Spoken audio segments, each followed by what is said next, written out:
नमस्कार, मैं हूं अभिषेक उपाध्याय। आप देख रहे हैं टॉप सीक्रेट। उत्तर प्रदेश में इन दिनों जो बातें घट रही हैं, जो घटनाएं सामने आ रही हैं, वो कई सारे सवाल खड़े कर रही हैं। और अभी जो लखीमपुर खीरी से घटना सामने आई है, एक घटना का ऑडियो सामने आया जिसमें कि एक दरोगा एक महिला को धमका रहा है। देखने में बड़ी छोटी सी घटना लगेगी, आपको लगेगा ये तो लोकल मामला है, ज़िलों में ऐसी घटनाएं होती रहती हैं। लेकिन सवाल दो हैं। पहली बात ये है कि क्या ज़िलों और गांवों में होने वाली घटनाओं को रिपोर्ट ना किया जाए। दूसरा सवाल ये है कि दरोगा जो बात कह रहा है, जब आप उसको सुनेंगे तो आपको समझ में आएगा कि ये बात किसी ज़िले या गांव की नहीं, ये बात तो पूरे प्रदेश पे लागू होती है। और पहले आप सुन लीजिए कि लखीमपुर खीरी में, और मैं इसका आपको परिचय बता दूं, लखीमपुर खीरी में पसगवां थाना है, उसका ये दरोगा राघवेंद्र सिंह है। पहले इसका ऑडियो सुन लेते हैं। क्योंकि मैं जात का ठाकुर हूँ और मैं बहुत बदतमीज किस्म का आदमी हूँ, उनसे बता दिया हूँ जी जी जी कि अच्छे के लिए बहुत अच्छा हूँ जी।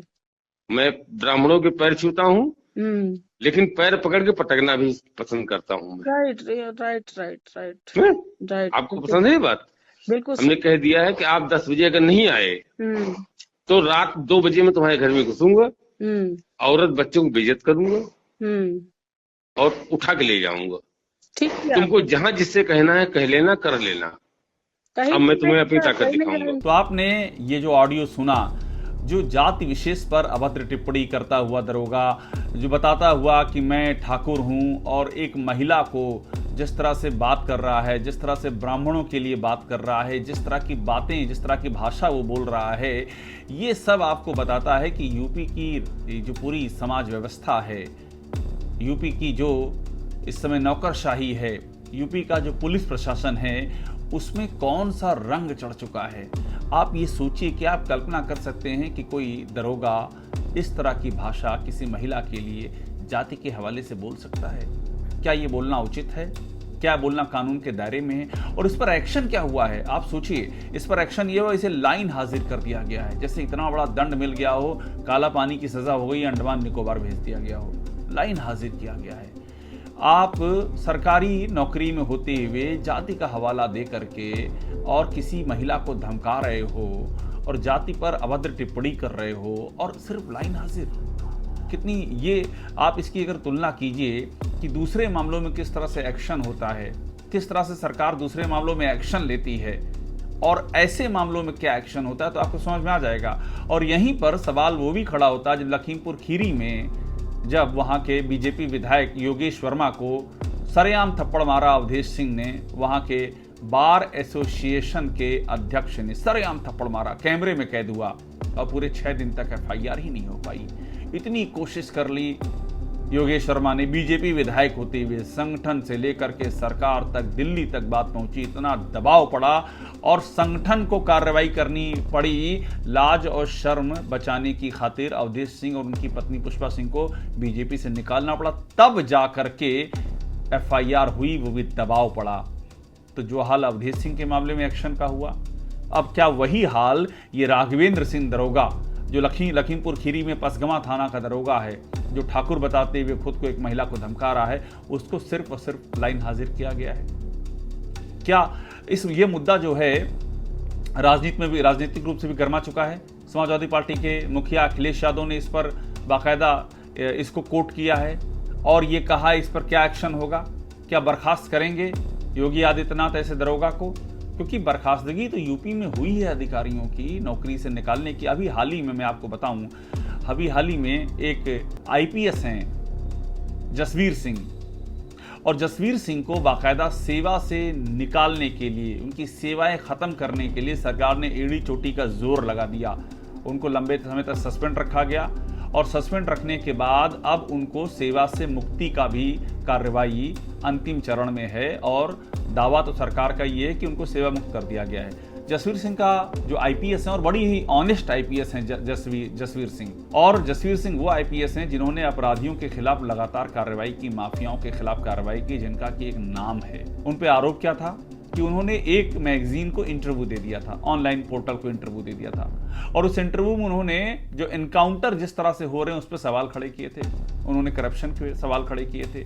इसी आरोप में उनको सस्पेंड किया जाता है, और सस्पेंड करने के बाद सेवा मुक्त कर दिया जाता है, मतलब नौकरी खत्म कर देना उनकी। और आप सोचिए, ये इंटरव्यू आईपीएस जसवीर सिंह ने दिया था, ये बात है 2019 की। बाद में वही बातें तो सच साबित हुई। उन्हीं इनकाउंटरों पर सवाल उठने शुरू हुए यूपी में। एसटीएफ के इनकाउंटरों पर जम करके सवाल उठे। जो जसवीर सिंह कह रहे थे वो बातें ज़मीन पर आखिरकार दिख गईं। वो करप्शन की बातें जो उन्होंने उठाई थी वो हर तरफ दिख गई हैं।